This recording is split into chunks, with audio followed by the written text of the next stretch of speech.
বন্ধুরা, আজ একটা নতুন ধরনের রেসিপি নিয়ে চলে এসেছি। ভীষণই হেলদি একটা রেসিপি। তো কিভাবে তৈরি করছি দেখতে থাকুন, আশা করছি ভালো লাগবে। তো প্রথমেই রেসিপিটা তৈরি করার জন্য যে মূল উপকরণ সেটা হচ্ছে চাল। তো চাল নিয়ে নিয়েছি। আর এটা চাইলে আপনারা আতপ চাল দিয়েও তৈরি করে নিতে পারেন, তবে এটা আমি ভাতের চালটা নিয়ে নিয়েছি।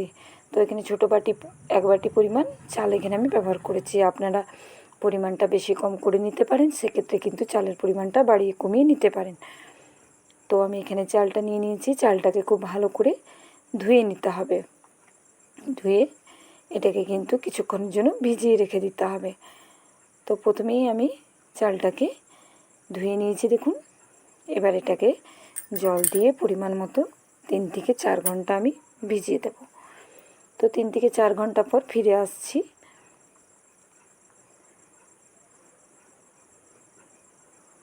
তো চালটা খুব সুন্দরভাবে আমার কিন্তু ভিজে গেছে। এবার চালটাকে আমার কিন্তু বেটে নিতে হবে। তো তার জন্য এরকম মিক্সির জার নিয়ে নিয়েছি। আর চালটাকে আমি জলটা ছেঁকে মিক্সির জারের মধ্যে চালটা দিয়ে দিলাম। দিয়ে অল্প একটু জল অ্যাড করে এটাকে বেটে নিয়েছি। তো খুব বেশি জল দেখুন ব্যবহার করিনি। এবার এর মধ্যে মূল উপকরণ হচ্ছে দই। এখানে আমি 2 চামচের মতো দই দিয়ে দিলাম ভর্তি করে। আর দইটা টক দই নিয়েছি এখানে আমি।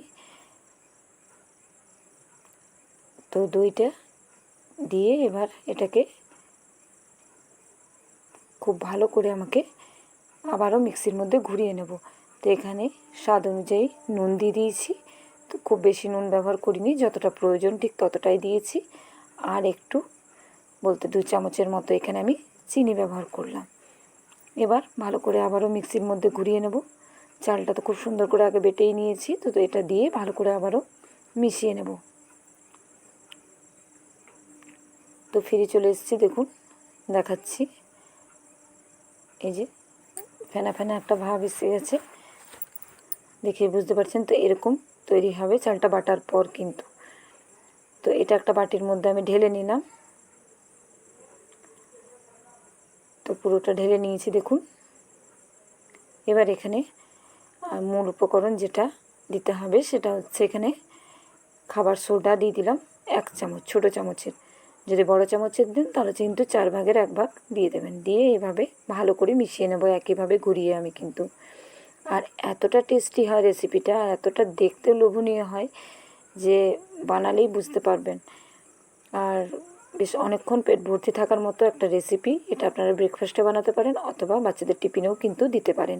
ভীষণই হেলদি রেসিপি। আর আমি বাড়িতে তৈরি করে আমি তো ভাবতেই পারিনি যে এতটা টেস্টি হবে রেসিপিটা, আর এতটা নরম তুলতুলে, যে এর সঙ্গে খাওয়ার জন্য কিন্তু অন্য কিছুর প্রয়োজনই পড়বে না। তো দেখুন ব্যাটারটা এরকম একটা ঘনত্বের ব্যাটার তৈরি করে নিয়েছি। খুব বেশি পাতলাও না, আবার খুব বেশি কিন্তু গাঢ়ও রাখিনি। তো এভাবে চামচটাকে উল্টে দেখিয়ে দিচ্ছি ঘনত্বটা। এভাবে চামচের মধ্যে কিন্তু ব্যাটারটা লেগে থাকবে। তো এরকম একটা ব্যাটার কিন্তু আমাকে তৈরি করে নিতে হবে। তো ব্যাটারটা তৈরি করে আমি এবার রেসিপিটা শুরু করব। তাওয়া বসিয়ে দিয়েছি, তাওয়াটা খুব ভালো করে কিন্তু প্রথমে গরম করে নিয়েছি। এবার এর মধ্যে আমি 1 চামচের মতো সরষের তেল দিলাম। তো আমি রেসিপিটা সরষের তেলে তৈরি করে দেখাবো, চাইলে কিন্তু এটা সাদা তেল দিয়েও তৈরি করে নিতে পারেন। তো তেলটা দিয়ে দেখুন তাওয়াটাতে ভালো করে একটু মাখিয়ে নিলাম। খুব বেশি তেল ব্যবহার করিনি, একদমই অল্প একটু তেলেই কিন্তু খুব সুন্দরভাবে তৈরি হয়ে যাবে। তো দেখুন দিয়ে দিলাম। এবার এর থেকে এতটা পরিমাণ ব্যাটার আমি কিন্তু দিয়ে দিয়েছি। 1 থেকে 1.5 হাতার মতো ব্যাটার এখানে কিন্তু দিয়ে দিতে হবে। দিয়ে এভাবে চামচটা দিয়ে একটু ছড়িয়ে দিলাম। খুব বেশি পাতলা করবেন না, এটা একটু মোটা মোটা ধরনের হবে, তবেই কিন্তু বোঝা যাবে বিস্কুটের মতন একদম নরম তুলতুলে তৈরি হয়ে যাবে। তো এটাকে আমি এভাবে ছড়িয়ে দিলাম। এবার এটাকে কিন্তু ঢাকা দিয়ে 2 মিনিটের মতো আমি করে নেব। তো 2 মিনিট পর ফিরে আসছি, দেখাচ্ছি দেখুন 2 মিনিট পর কত সুন্দর জালি জালি তৈরি হয়ে গেছে পুরোটার মধ্যে। এবার এটাকে উল্টে দিলাম। উল্টে দিয়ে 2 মিনিটের মতো এটাকে আবারও এই পাশটা করে নেব। আর একদম খুব সহজভাবেই কিন্তু তাওয়া থেকে উঠে আসবে, কোনো অসুবিধা হবে না। আর একদম সাদা ধপধপে তৈরি হয়ে যাবে। আর যেহেতু এখানে আমি সরষের তেল দিয়ে তৈরি করছি তাই একটু হলুদ হলুদ ভাবটা আছে, তবে ধীরে ধীরে কিন্তু এই ভাবটাও চলে যাবে। চাইলে সাদা তেল দিয়েও তৈরি করে নিতে পারেন, তবে সরষের তেলে তৈরি করলে খেতে একটু বেশি টেস্ট লাগে, সে কারণে অল্প করে তেল দিয়ে আমি তৈরি করে নিচ্ছি। এবার আবারও দিয়ে দিলাম বেশ কিছুটা বাটার।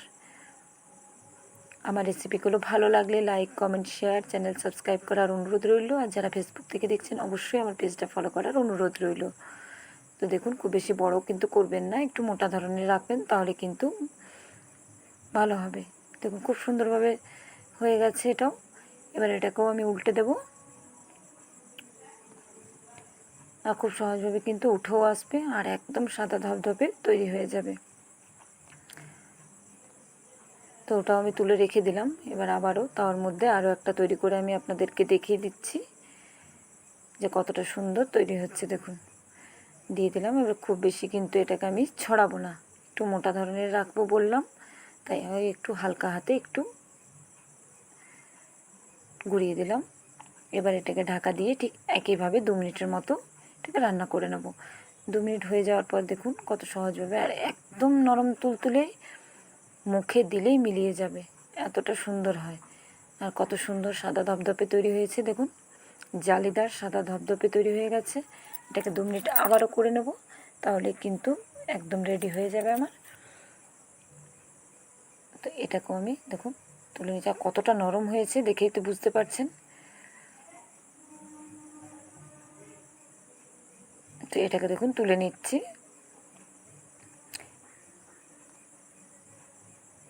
এবার এটাকে দেখুন নিয়ে চলে এলাম সবগুলো তৈরি করে, কতটা সুন্দর হয়ে গেছে। এবার আমি একটা দেখিয়ে দেবো আপনাদেরকে যে কতটা নরম হয়েছে আর স্পঞ্জি হয়েছে। দেখুন একদম সফট, তুলোর মতো নরম। রেসিপি না বানালে কিন্তু কোনোভাবেই বুঝতে পারবেন না, অবশ্যই তার জন্য বাড়িতে একবার হলেও বানিয়ে দেখতে হবে এরকম একটা রেসিপি। এটা টিফিনের জন্য তৈরি করে নিতে পারেন। আর দেখুন ভাঁজ করে দেখিয়ে দিচ্ছি কতটা সফট হয়েছে, কোনোভাবে কিন্তু ভেঙেও যাচ্ছে না, কিচ্ছু হচ্ছে না, নরম তুলতুলে একদম সফট হয়েছে। একটা আমি ছিঁড়ে দেখাচ্ছি আপনাদেরকে যে কতটা সুন্দর তৈরি হয়েছে দেখুন। আর আমি প্রথমবার বানিয়ে অবাক হয়ে গেছিলাম যে এতটা টেস্টি হয়েছে। তো অবশ্যই আপনারাও তৈরি করে দেখুন। এই যে ভেঙে দেখিয়ে দিলাম, দেখুন কতটা সুন্দর হয়েছে। বাকিগুলো দেখুন দেখতে কতটা লোভনীয় লাগছে।